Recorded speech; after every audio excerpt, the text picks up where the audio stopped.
Hi everyone, welcome to English Today Journey. And hey, don't forget to subscribe if you enjoy learning English in a simple and practical way. Running light in a car, the problem doesn't magically disappear.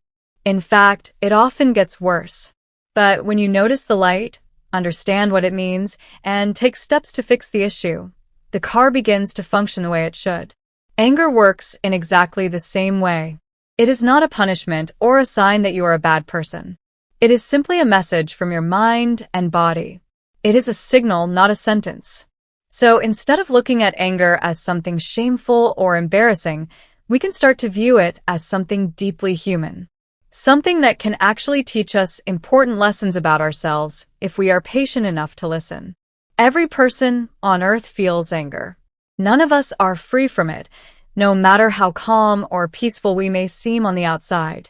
The real difference between people is not whether they get angry, but how they respond when that feeling appears. This brings us to a powerful question. Do we use our anger as a tool to help us grow? Or do we let our anger take over and control what we say and do? One path leads to clarity and self-respect. The other path leads to conflict, regret, and broken relationships. Understanding the difference is one of the most important steps toward emotional maturity. In the next part of this episode, we're going to explore something essential: anger management. We will look closely at what anger management truly means, where anger comes from, what usually triggers it, and why the same situation can make one person extremely upset while barely affecting another. Anger is complicated, and each person experiences it differently. That's why learning about your own patterns matters so much. But before we go any further, take a brief moment to reflect on yourself. What does your anger usually look like? Are you the type of person who reacts quickly? Do you raise your voice, feel heat in your face, or speak before you think? Or do you keep your anger inside, pretending that everything is fine while carrying the heavy weight silently? Neither style is wrong. They are simply different ways people respond to emotional stress. Think about how your body feels when anger rises. Do you notice your breathing changing? Does your chest tighten? Does your heart beat faster? Does your voice sound different? These physical signs matter. They are clues that can help you recognize anger earlier, before it grows stronger and harder to control. The more aware you become of these signals, the easier it becomes to guide your reactions instead of being guided by them. And let me tell you this, you're doing a wonderful job.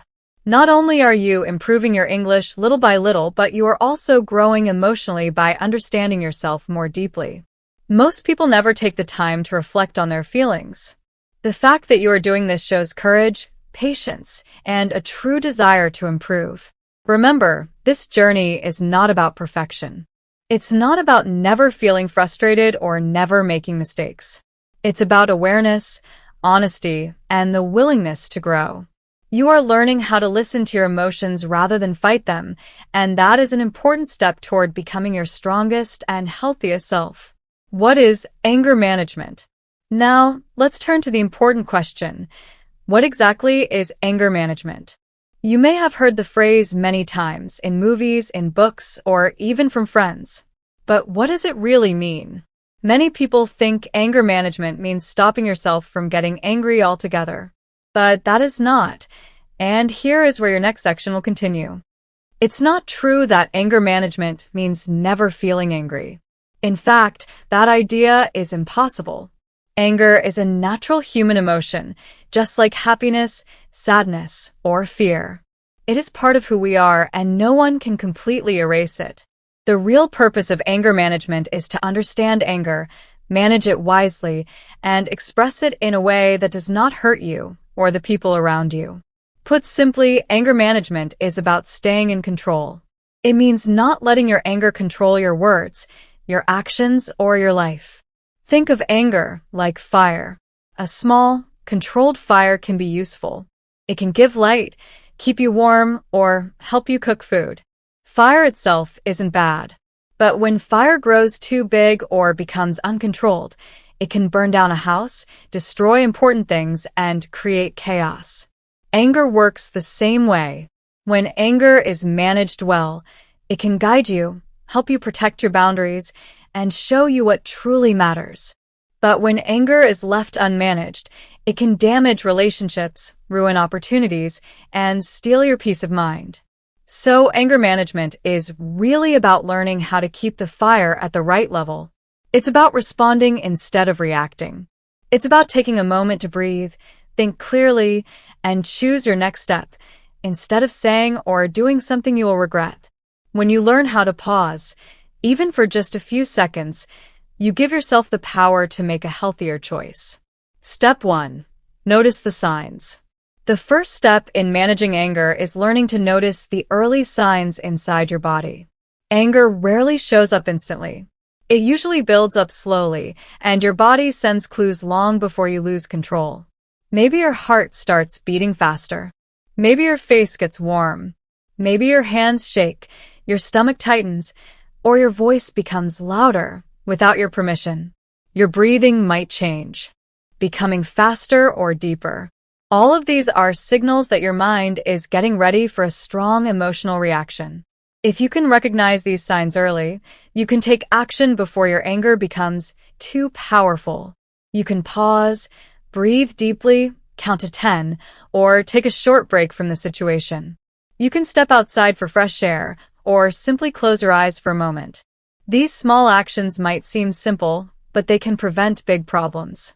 Even a few seconds of calm thinking can change the entire outcome of a conversation or conflict. Step 2. Communicate better. Another important part of managing anger is learning how to communicate more clearly and respectfully.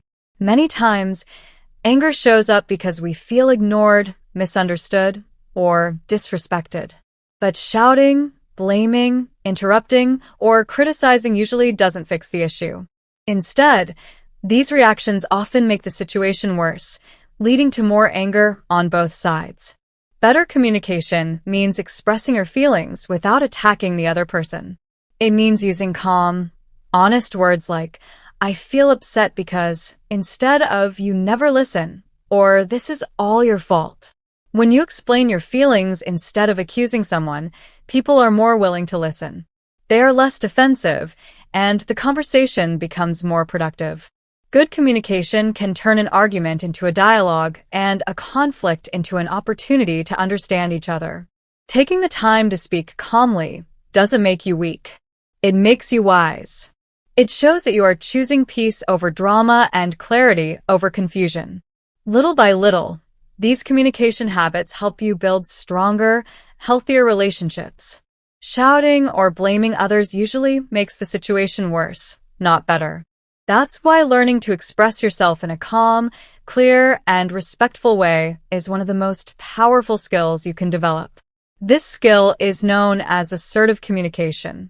Assertive communication is not the same as being passive.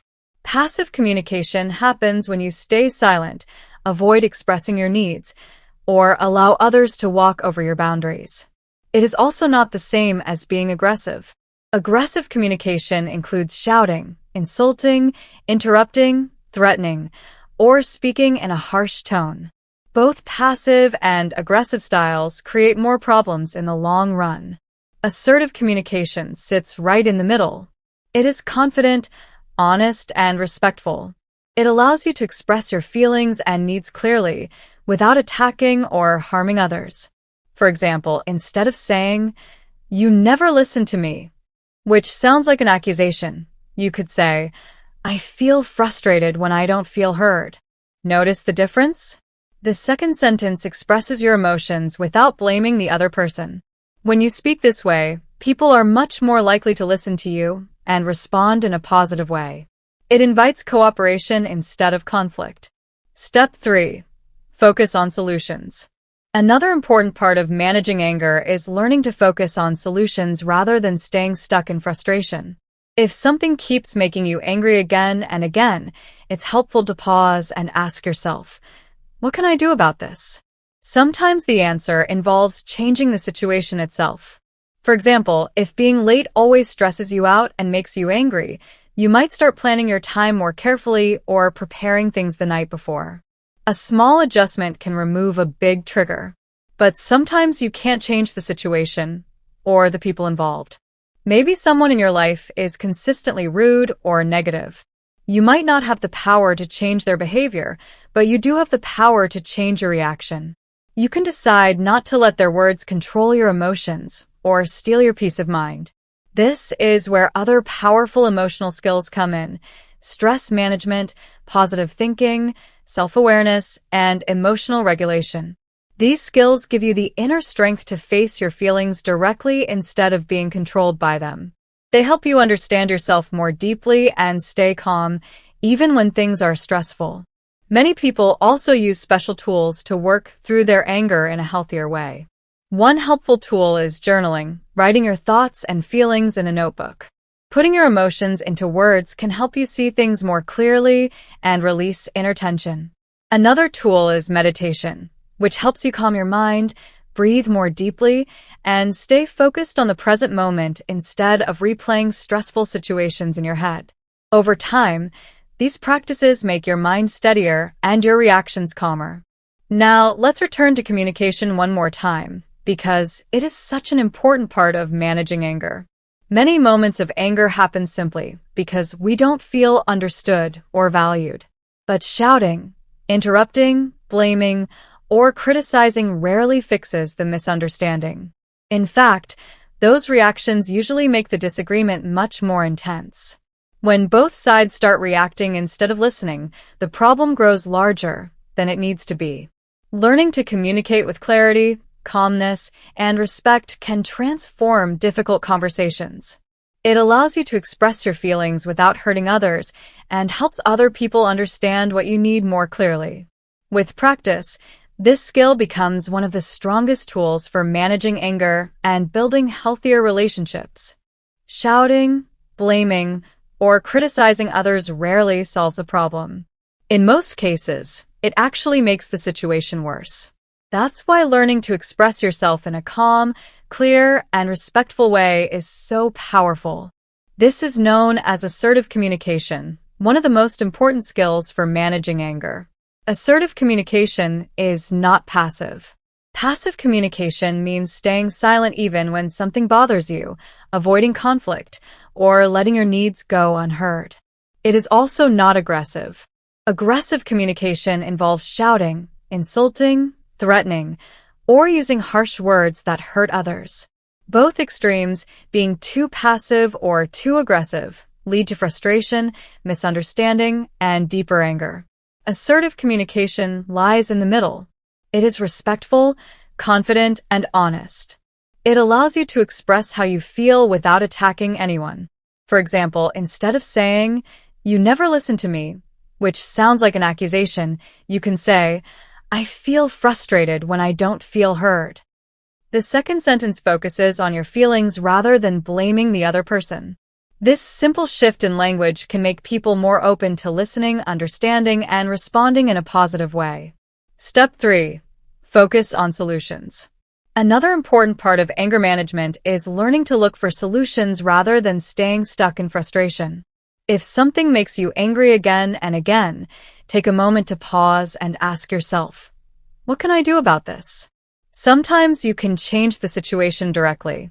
For example, if rushing every morning makes you stressed and angry, you might start preparing earlier or organizing your schedule differently. But there are also situations you cannot change. Maybe someone in your life is always rude or negative. You might not be able to control their behavior, but you can control how much power their words have over your emotions. You can choose not to let their negativity decide your mood. This shift in thinking gives you strength and protects your peace of mind. This is where other emotional skills become very helpful. Skills like stress management, positive thinking, mindfulness, and self-awareness.